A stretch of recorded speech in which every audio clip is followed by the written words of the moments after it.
The Persian Empire stretched farther than the eye could imagine. From India to Kush, King Ahasuerus ruled over 127 provinces, displaying the splendor of his kingdom to princes and nobles alike.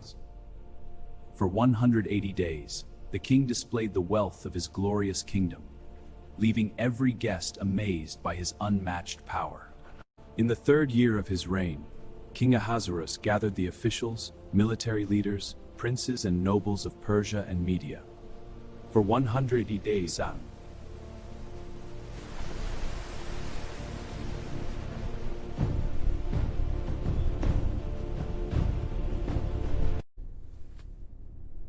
According to law, what must be done to Queen Vashti because she has not obeyed the command delivered by the eunuchs?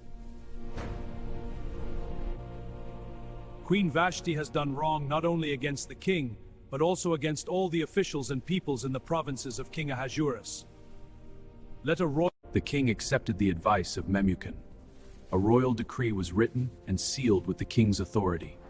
Copies were sent throughout the 127 provinces that had subsided.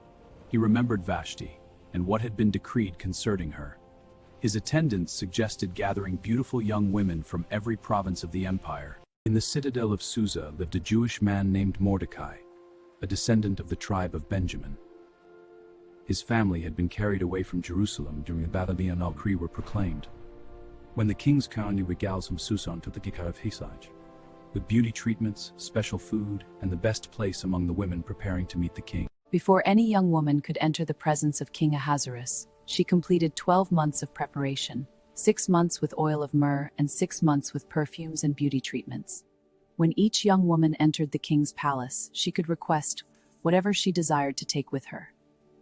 But when Esther's turn came, she asked for nothing beyond what. While Mordecai sat at the king's gate, 2 royal officers, Bigthan and Teresh, plotted to assassinate King Ahasuerus. Mordecai learned of the conspiracy. Esther faithfully reported Mordecai's warning to the king. After a careful investigation, the conspiracy was confirmed. The 2 officials were hanged, and the event was by the king's command. Every royal official at the palace gate bowed before Haman. But Mordecai refused. Yet Mordecai the king questioned him, because he was a Jew. When Haman saw that Mordecai would neither kneel nor pay him honor, he was filled with fury. Learning that Mordecai was a Jew, Haman refused to strike only one man. There is a certain people scattered among the peoples in all the provinces of your kingdom. Their laws are different from those of every other people. It is not in the king's interest to tolerate them. On the 13th day of the first month, the royal scribes wrote Haman's decree exactly as he commanded. Yet behind the scenes, God was already preparing a rescue. When Mordecai learned everything that had happened, he tore his clothes, put on sackcloth and ashes, and went out into the middle of the city, crying out with a loud and bitter cry. Take this copy of the decree to Esther, explain everything to her, and urge her to go before the king that was at Shed, with Peter staying in threat.